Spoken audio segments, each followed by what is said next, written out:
नमस्कार। प्रस्तुत है आज का चिंतन। ज्ञान की उपयोगिता, आवश्यकता और महत्ता कम करके नहीं समझी जानी चाहिए।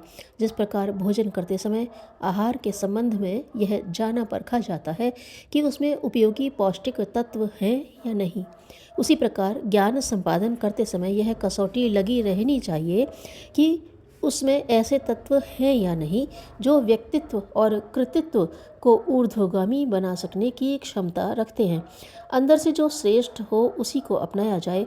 राजहंस एक ऐसी प्रवृत्ति है जिसमें अपने दृष्टिकोण को परिवर्तित किया जाता है। नीर क्षीर विवेक का मानस बने, मोती चुगने और कीड़े छोड़ने की प्रवृत्ति को अपनाने का प्रयास अनवरत रूप से चलता रहे। मनोरंजन के लिए जो पढ़ा सुना देखा जाता है उसमें कटौती करके इस स्तर का ज्ञान संपादन करते रहा जाए जो व्यक्ति के अंतराल में समाहित प्रसुप्त महानताओं का जागरण कर सके।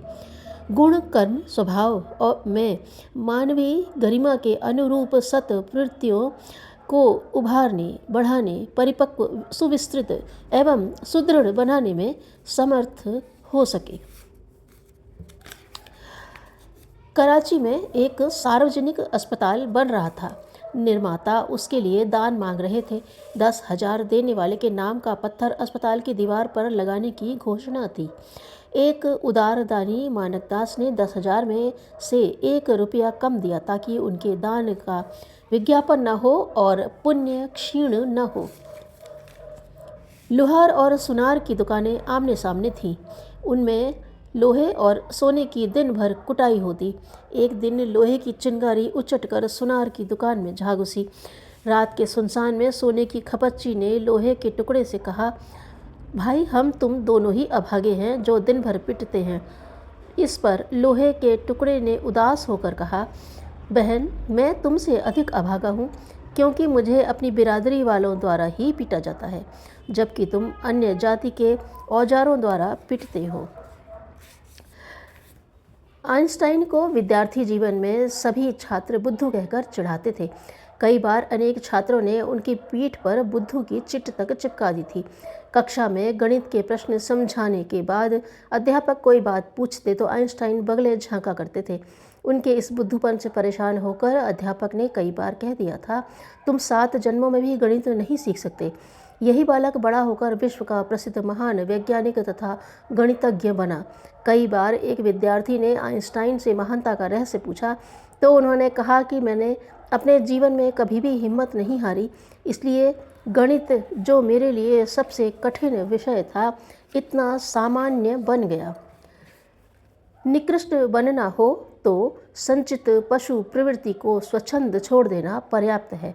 वे जीवन वृक्ष पर अमर बेल की तरह छा जाएंगी, पर यदि उत्कृष्टता का उद्यान लगाना हो तो उसके लिए चतुर्माली जैसा कला कौशल एवं मनोयोग नियोजित करना पड़ेगा। एक ऐसे भविष्यवक्ता थे जो सबका सही भविष्य बताते थे। 2 मित्र उनसे अपना भविष्य पूछने गए। एक से उन्होंने कहा 1 महीने बाद मृत्यु हो जाएगी और दूसरे से कहा 1 महीने बाद राजा बनोगे। दोनों बड़ा विश्वास लेकर घर लौट गए। जिसे मरना था उसने अपने को सत्कर्मों में लगा दिया, पुण्य परमार्थ में निरत रहने लगा ताकि अगले जन्म में काम आए। दूसरे ने सोचा जब कुछ ही दिन में राजा बनना है तो जो हाथ में है उसे मौज से क्यों न उड़ाए।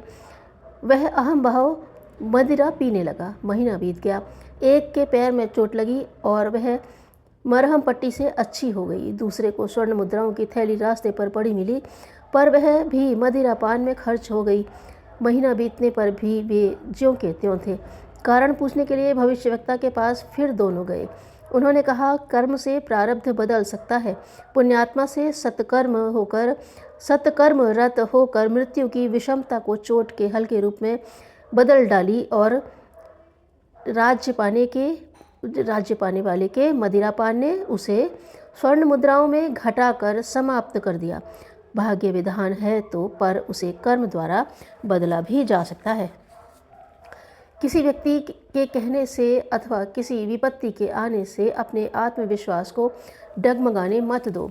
कदाचित आप अपनी संपत्ति, अपना स्वास्थ्य, अपना यश और अन्य लोगों के सम्मान को खो बैठो, पर जब तक आप अपने ऊपर श्रद्धा कायम रखोगे तब तक आपके लिए आशा है। यदि आत्मश्रद्धा को कायम रखोगे और आगे बढ़ते रहोगे तो जल्दी या देर में संसार आपको रास्ता देगा ही।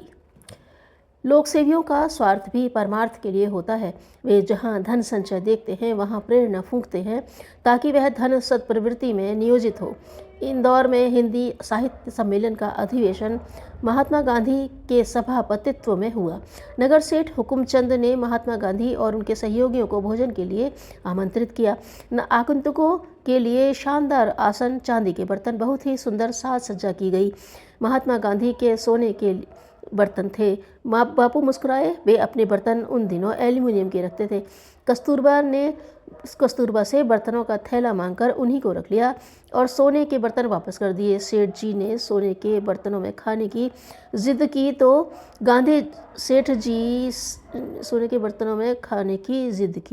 तो गांधी जी ने यही कहा, जो वस्तु गरीबों को मिल सकती है उसी का मैं उपयोग करता हूँ। सेठ हुकुमचंद ने सोने के बर्तन देश के काम में प्रयुक्त करने के लिए गांधी जी को दे दिए। तभी उन्होंने भोजन करना स्वीकार किया।